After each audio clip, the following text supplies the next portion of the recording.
TV5 మూర్తిపై Hyderabad Kukatpally police స్టేషన్లో case నమోదైంది. దోపిడీ, వ్యక్తిగత గోప్యత, ప్రైవసీ భంగం అభియోగాలపై పోలీసులు కేసు నమోదు చేశారు.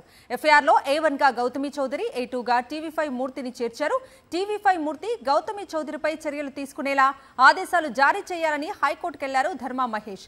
టీవీ5 మూర్తి 10 కోట్లు డిమాండ్ చేశాడని ధర్మా మహేష్ ఫిర్యాదు చేశారు. చట్టపరమైన చర్యలు తీసుకోవాలని హైకోర్టు ఆదేశాలు ఇవ్వడంతో కూకట్పల్లి పోలీసులు కేసు నమోదు చేశారు. ఇల్లీగల్ గా కాల్స్ రికార్డ్ చేస్తూ డబ్బు డిమాండ్ చేస్తున్నారన్నారు ధర్మా మహేష్ తరఫు లాయర్ నాగర్ బాబు. మరింత సమాచారం మా ప్రతినిధి అమర్ అందిస్తారు. అన్యాయం జరిగితే ప్రశ్నించేవాడే జర్నలిస్ట్. అదే అన్యాయం చేసేందుకు సిద్ధమవుతున్నారు టీవీ5 మూర్తి.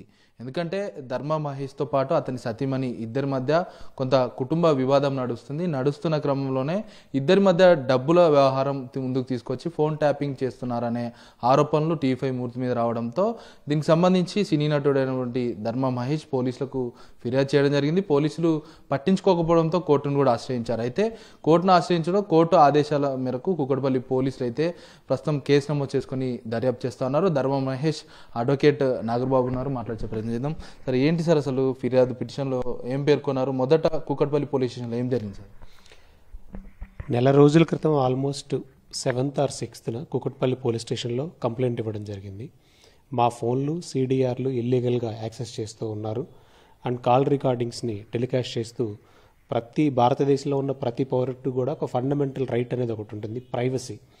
కుటుంబ వివాదాలు కావచ్చు, మనకి యాజ్ పర్ లా ఏం చెప్తుంది అని అంటే మీరు నేను మాట్లాడుకునే కాల్ కూడా దానికి ఒక ప్రైవసీ ఉంటుంది, దాన్ని టెలికాస్ట్ చేయకూడదు, సో దాన్ని రికార్డు కూడా చేయకూడదు అనేటువంటి ప్రాథమిక అంశాలు ఇవన్నీ మన రాజ్యాంగం మనకి ఇచ్చినటువంటి హక్కు.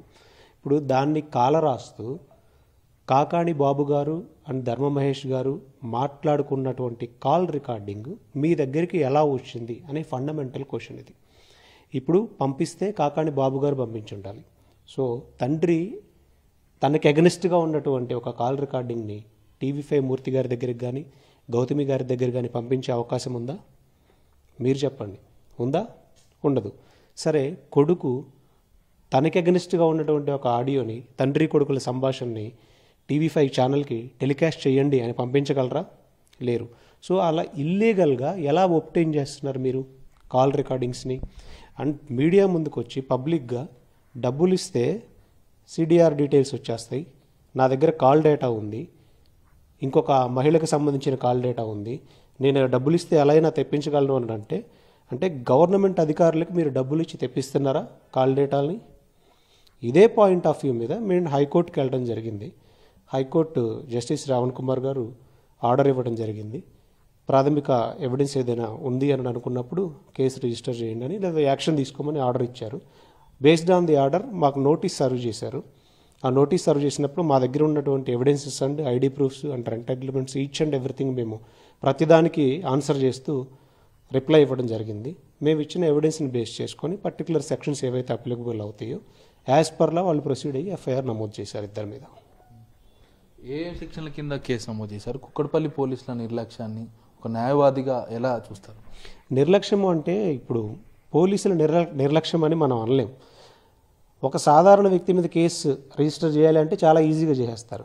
ఇప్పుడు నేను వెళ్ళిపోయి ఒక పెద్ద వ్యక్తి మీద కేసు పెట్టాలంటే దాని బేసిక్ ఎంక్వైరీ అంటే BNS ప్రకారం మినిమం 14 days ప్రిలిమినరీ ఎంక్వైరీ చేసుకునేటువంటి రైట్ ఉంటుంది. సో ఆ ప్రిలిమినరీ ఎంక్వైరీ కండక్ట్ చేస్తున్నామని చెప్పే అవకాశాలు ఉన్నాయి.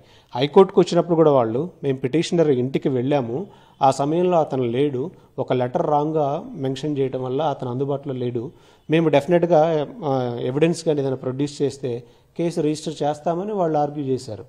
సో అలా చేసినప్పుడు జడ్జి గారు కూడా దాన్ని కన్సిడర్ చేసి ఎవిడెన్స్ ఈచ్ అండ్ ఎవ్రీథింగ్ ఏదైనా ప్రొడ్యూస్ చేసినప్పుడు కేసు రిజిస్టర్ చేయండి, యాక్షన్ తీసుకోండి అనే డైరెక్షన్స్ ఇచ్చారు. కాబట్టి దాన్ని కూకట్పల్లి పోలీస్ అధికారులు నిర్లక్ష్యంగా మనం చూడకూడదు.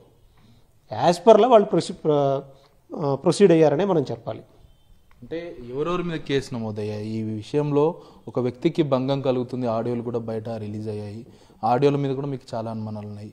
ఎవరెవరి మీద కేసు నమోదయ్యాయి? దీని మీద ఫ్యూచర్ దర్యాప్తు కోసం ఏమని కోరుతున్నారు పిటిషన్? అంటే A1గా గౌతమి చౌదరి గారి మీద అండ్ A2గా టీవీ5 మూర్తి గారి మీద రిజిస్టర్ అవ్వడం జరిగింది కేసు.